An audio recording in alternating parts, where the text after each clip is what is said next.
Hi everyone, my name is Matt. Welcome to my shop. Today we're taking a look at the stout, robust, and awesome Benchcrafted Vise hardware.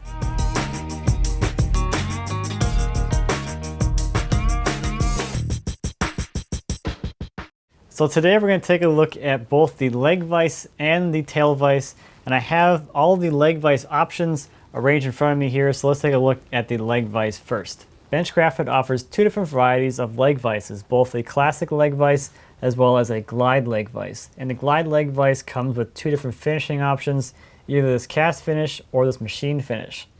The classic vise is a hub with a handle for a more old-timey feel, whereas the glide leg vise has a nice massive hand wheel for a more modern feel. So no matter which operation style you decide on, the business side of all these vises is exactly the same, and they're all built really beefy, featuring a double thread Acme screw with a 1/2 inch of travel per revolution. The screw feeds through an acetal bushing, which helps to guide the screw through the leg of your bench, and then feeds into this really nicely machined nut that attaches to the back of the leg. Now, since the leg vise only has one screw, you need something else in the jaw of the vise to transfer the clamping force from the screw to the workpiece and to keep that jaw nice and parallel to the leg so you have no problem moving it in and out, and that's where the crisscross mechanism comes in. The crisscross mechanism is two pieces of cast iron pinned in the center so that they open and close similar to a pair of scissors. And there's two different installation options here as well.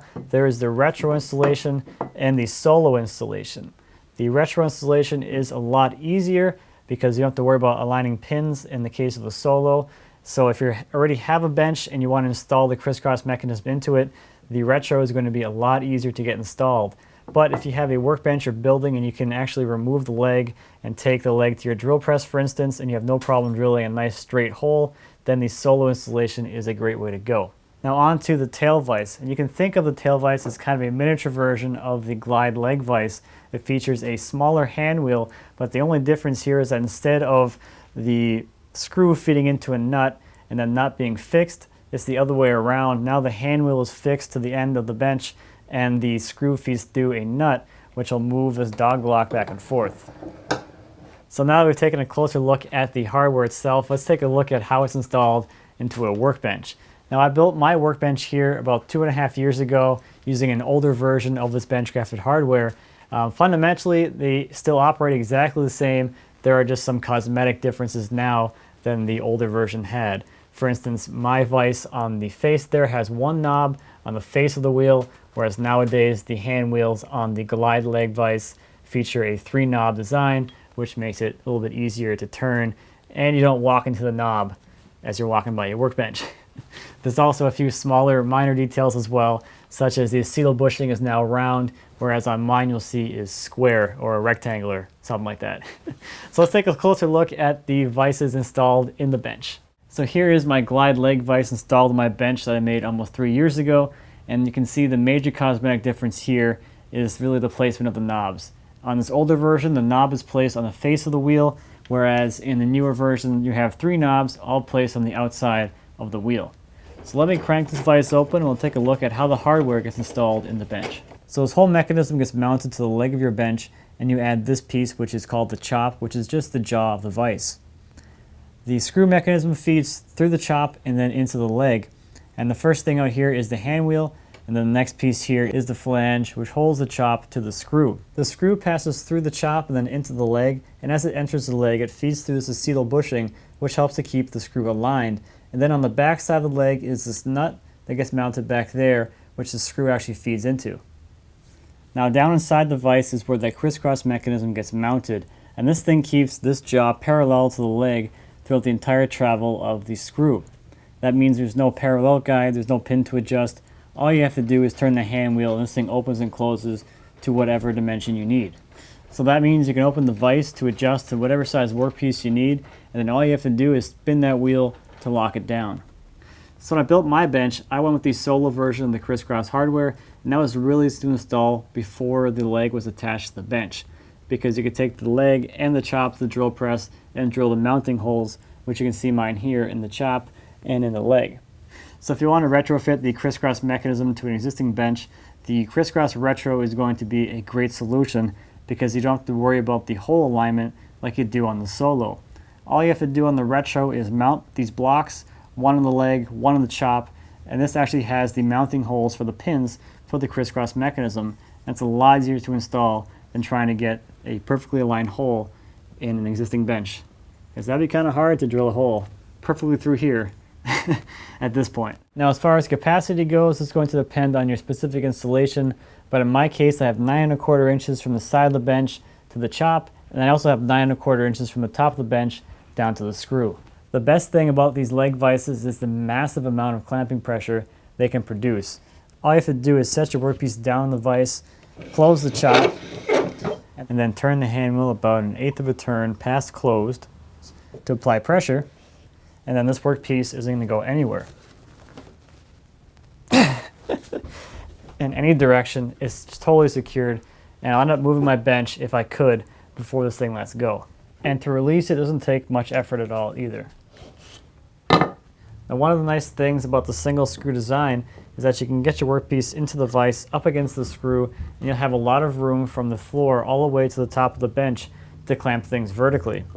The other thing here is that as you're closing this down, since the workpiece is so close to the screw, the vise jaw actually racks very little when you have a workpiece on just one side of the screw. So the leg vise excels at holding things horizontally and vertically. The tail vise, on the other hand, really excels at holding things down flat to the bench so you can plane or work on the face of a board, but it can also hold things vertically. So let's take a look at the tail vise next. The tail vise operates a mobile dog block that allows you to hold workpieces down to the bench as well as vertically against the leg. To hold a workpiece down to the bench, simply raise a dog in the mobile block and a corresponding dog in the bench. Set your workpiece between the two dogs and then turn the hand wheel. Again here, once it is tight, give it a little extra turn, maybe about 1/8 of a turn, and this workpiece isn't going to go anywhere. Even side to side, you have a lot of clamping force here. So this will allow you to plane the board or anything on the face without it going anywhere. To release the board, again, is really simple. Quick turn, and then to hold it vertically, just simply set your board down in the slot and then close up the dog block. Now this board is secured vertically, so if you want to do some end grain work or anything with the board in this orientation, it's not going to go anywhere on you.